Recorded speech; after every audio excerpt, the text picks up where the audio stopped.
ঘটনাটি ঘটে 2013 সালে। তখন আমি ক্লাস 10-এ পড়ি। ঘটনাটি আমার আর আমার চাচাতো ভাইয়ের সাথে ঘটে। আমরা সরাসরি ঘটনায় চলে যাই। তখন আমরা সিলেট যাই। আমাদের এলাকা থেকে বাস ছাড়ে, তাই ভাবলাম যে যেহেতু সবাই যাবে তাহলে আমরাও যাই। ওই দিনটা ছিল সোমবার। আমরা ঠিক সকাল 9টায় বাসা থেকে বের হই। বাসে উঠি। আমাদের দুইজনের সিটটা ছিল মাঝ বরাবর। বাস ছেড়ে দেয়। 3 ঘন্টা খানিক পর আমরা ভৈরবের কাছাকাছি পৌঁছাই। আমাদের প্রথমে যাওয়ার কথা হবিগঞ্জ, যেখানে প্রচুর পাহাড় আর চা গাছ রয়েছে, যেখানে দৃশ্যগুলো খুব সুন্দর। ভৈরব পৌঁছানোর পর হঠাৎ আমাদের গাড়ির চাকা ব্রাস্ট হয়ে যায়। গাড়ির চাকা লাগাতে লাগাতে 2 ঘন্টা চলে যায়। পরে কিছুক্ষণ বাস চলার পর রাস্তায় খাবার বিরতি দেয়। এমনভাবে অনেক সময় চলে যায়। হবিগঞ্জ যেতে যেতে ওই দিন বিকাল 4টা বেজে যায়। আমরা বাস থেকে নামি।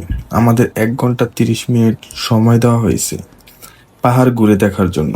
আমরা 2 ভাই জীবনের প্রথম পাহাড় দেখি, যা দেখে নিজেদের দূরে রাখতে পারি না। এক পাহাড় থেকে অন্য পাহাড়ে যেতে থাকি আর চা বাগানের সৌন্দর্য উপভোগ করতে থাকি। এমন করতে করতে সন্ধ্যা হয়ে গেছে। সময় তখন 5:45। সবাই আমাদের কল দিতে থাকে। আমরা কল দিয়ে বললাম আমরা ভিতরে চলে আসছি। তখন ওরা বলে আমরা অপেক্ষা করছি, তোমরা যত দ্রুত সম্ভব তাড়াতাড়ি আসো। আমরা কিছু দূর আসার পর আজান হয়ে যায়, নামাজের সময়ও পার হয়ে যায়। তখন আমরা অন্য একটা পাহাড়ে একটা কুঁড়ের ঘর দেখতে পাই। ঘরটি ছিল এলোমেলো ভাঙা। আসার সময় এই ঘরটি দেখিনি। আমি ভাবতে লাগলাম ঘরটি কি সত্যি এখানে ছিল নাকি আমার মনের ভুল। তার কিছুক্ষণ পর একটা বুড়ি মহিলা আমাদের সামনে পড়ে। মহিলাটি কুঁজো হয়ে হাঁটছে। মহিলাটির উচ্চতা সম্ভবত 6 ফুট প্লাস হবে যদি সোজা হয়ে দাঁড়ায়। মহিলাটি আমাদের বলতেছে, বাবা কোথায় যাচ্ছ? আমরা সব কিছু বললাম। বলার পর মহিলাটি বলল, চলো আমার সাথে, ওই কুঁড়ের ঘরটি আমারই। তোমাদের দেখে মনে হচ্ছে তোমরা খুব ক্লান্ত। আমি বললাম, না দাদি, এখন সময় নেই। ওনার অনেক রিকোয়েস্টে আমরা রাজি হয়ে যাই। ওনার পিছু পিছু হাঁটতে থাকি।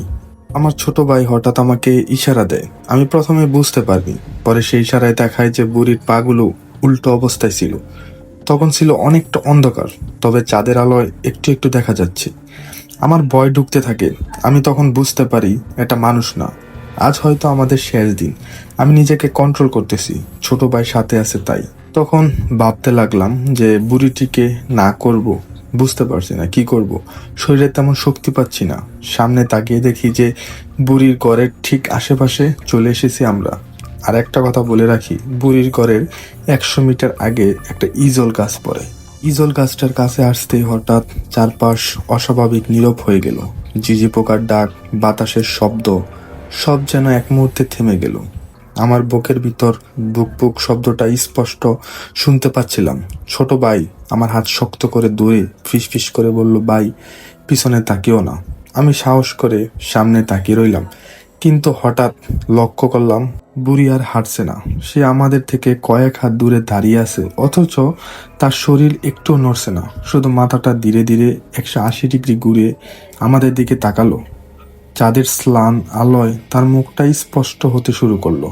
চোখ দুটো সম্পূর্ণ সাদা, যেন কোনো মনি নেই। ঠোঁটের কোণে ছিঁড়ে কান পর্যন্ত উঠে গেছে। আর মুখে এমন অস্বাভাবিক হাসি, যেন এটা কোনো মানুষ হতেই পারে না। ঠিক তখনই কুঁড়ের ঘরের ভেতর থেকে শিশুর কান্না শব্দ ভেসে এলো। মা, আমাকে বাঁচাও। আমি আর ছোট ভাই একে অপরের দিকে তাকালাম, কিন্তু আশ্চর্যের বিষয়, আশেপাশে আর কোনো মানুষ নেই। বুড়িটা ধীরে ধীরে হাত তুলে ঘরের দিকে ইশারা করে বলল, ভেতরে এসো বাবা, অনেকদিন ধরে তোমাদের মতো অতিথির অপেক্ষায় আছি। কথাটা শেষ হতেই ইজল গাছের ডালগুলো প্রচণ্ড জোরে দুলতে শুরু করলো, অথচ আশেপাশে একটু বাতাস ছিল না। তখনই বুঝলাম, যদি আর 1 কদম সামনে যাই হয়তো আর কখনোই এই পাহাড় থেকে জীবিত ফিরে আসতে পারবো না। ব্যস্ততার কারণে আর লিখতে পারিনি। বাকি ঘটনা একদিন সময় করে লিখতে বসবো। আশা করি প্রথম পর্ব সবার ভালো লাগবে। ধন্যবাদ।